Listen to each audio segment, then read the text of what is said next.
एक ऐसी दुनिया के बारे में सोचिए जहां सूरज ढलने के बाद भी सोलर एनर्जी से हमारा घर रोशन रहे। आज हम उसी टेक्नोलॉजी के बारे में बात करने वाले हैं जो इसे मुमकिन कर सकती है, यानी कि एनर्जी स्टोरेज। तो सोलर और विंड एनर्जी हम सबको पसंद है ना? बिल्कुल साफ भविष्य की एनर्जी। पर कभी ये सोचा है कि जब सूरज चमक नहीं रहा या हवा चलनी बंद हो जाए, तब क्या होता है?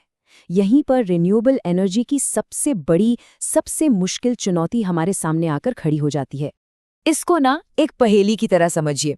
जैसे हमारे पास रिन्यूएबल एनर्जी के कई शानदार टुकड़े तो हैं, पर उन्हें जोड़ने वाला एक बहुत जरूरी टुकड़ा गायब है। एक ऐसा टुकड़ा जो हमें 24 घंटे, सातों दिन बिना रुके बिजली दे सके। लेकिन क्या हो अगर हम दिन में बनी एक्स्ट्रा क्लीन एनर्जी को बाद में इस्तेमाल के लिए बचाकर रख सके? बस यहीं पर एनर्जी स्टोरेज का ये जबरदस्त कॉन्सेप्ट सामने आता है। इसको ऐसे समझिए जैसे हमारे फोन के लिए एक पावर बैंक होता है ना? बस ये एक बहुत बहुत बड़ा, एक विशाल पावर बैंक है। और ये किसी एक फोन के लिए नहीं, बल्कि पूरे के पूरे शहर या देश के लिए है। मतलब जब धूप तेज है और ज्यादा बिजली बन रही है, तो ये उसे बचा लेता है और फिर तब इस्तेमाल के लिए देता है जब हमें उसकी सबसे ज्यादा जरूरत होती है। ये एक बेहतरीन उदाहरण है कि ये एक घर में कैसे काम करता है। देखिए, दिन में सोलर पैनल बिजली बनाते हैं। जो बिजली फौरन इस्तेमाल नहीं होती, वो इस बैटरी में स्टोर हो जाती है।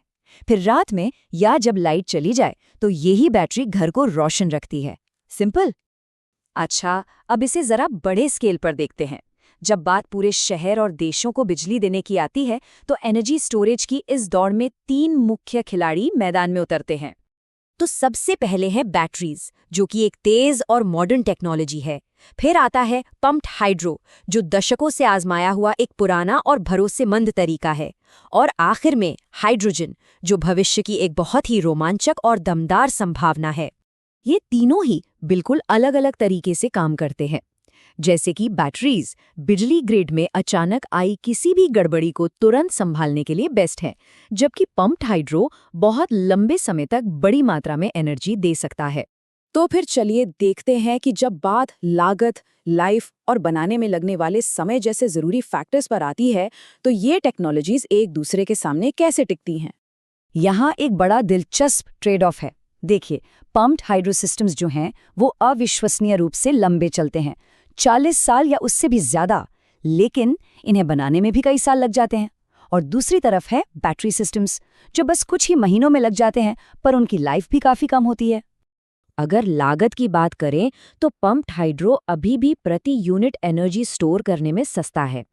पर असली गेम चेंजर ये है कि बैटरी की कीमतें इतनी तेजी से गिर रही हैं कि वो जल्द ही एक ज्यादा किफ़ायती ऑप्शन बन सकती हैं, खासकर जब हम ये ध्यान में रखें कि उन्हें बनाने में कितना कम समय लगता है। ये चार्ट बैटरी और हाइड्रोजन के बीच के फर्क को बहुत अच्छे से दिखाता है। जरा ध्यान दीजिए कि कैसे बैटरी की शुरुआती लागत कम है और वो ज्यादा एफिशिएंट है, लेकिन हाइड्रोजन को लंबी अवधि के लिए, मतलब महीनों तक एनर्जी स्टोर करने के लिए एक बेहतर विकल्प माना जा रहा है। बैटरीज अविश्वसनीय रूप से एफिशिएंट होती हैं। इसे कहते हैं राउंड ट्रिप एफिशिएंसी, जिसका सीधा सा मतलब है कि जितनी एनर्जी आप डालते हैं, उसका कितना हिस्सा आपको वापस मिलता है। बैटरी के मामले में हर 100 यूनिट एनर्जी डालने पर 80 से 90 यूनिट वापस मिल जाती है। ये एक बहुत ही कुशल एनर्जी सेविंग्स अकाउंट की तरह है। हाइड्रोजन के साथ एफिशिएंसी एक बड़ी चुनौती है। बिजली को हाइड्रोजन में बदलने और फिर उस हाइड्रोजन से वापस बिजली बनाने की प्रक्रिया में बहुत सारी एनर्जी बर्बाद हो जाती है। फिलहाल हमें डाली गई एनर्जी का सिर्फ 30% से भी कम वापस मिलता है। हालांकि ये टेक्नोलॉजी तेजी से बेहतर हो रही है। तो बैटरीज कम होती लागत और शानदार एफिशिएंसी के मामले में साफ-साफ विनर लगती हैं, है ना? इतनी भी जल्दी नहीं। हमें सिक्के का दूसरा पहलू भी देखना होगा, मतलब उनकी पर्यावरणीय लागत। बात सिर्फ ये नहीं है कि बैटरी कितना अच्छा काम करती है, हमें ये भी पूछना होगा कि ये बनती कैसे हैं, इनके लिए कच्चा माल कहाँ से आता है, और जब ये बेकार हो जाती हैं तो उनका क्या होता है। एक बैटरी का सफर माइनिंग से शुरू होता है, जहां हम लिथियम और कोबाल्ट जैसे कच्चे माल निकालते हैं।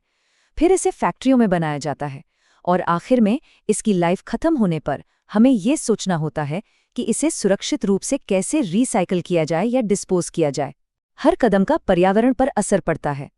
मिसाल के तौर पर एक बैटरी बनाने में काफ़ी ग्रीनहाउस गैसें निकलती हैं।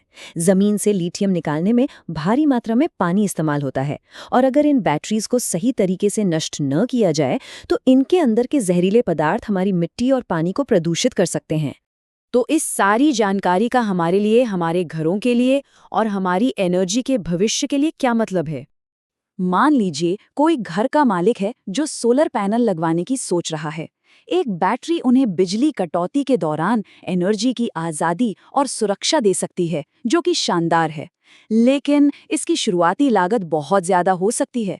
ये एक ऐसा फैसला है जिसमें असली फायदे और नुकसान दोनों को तौलना पड़ता है।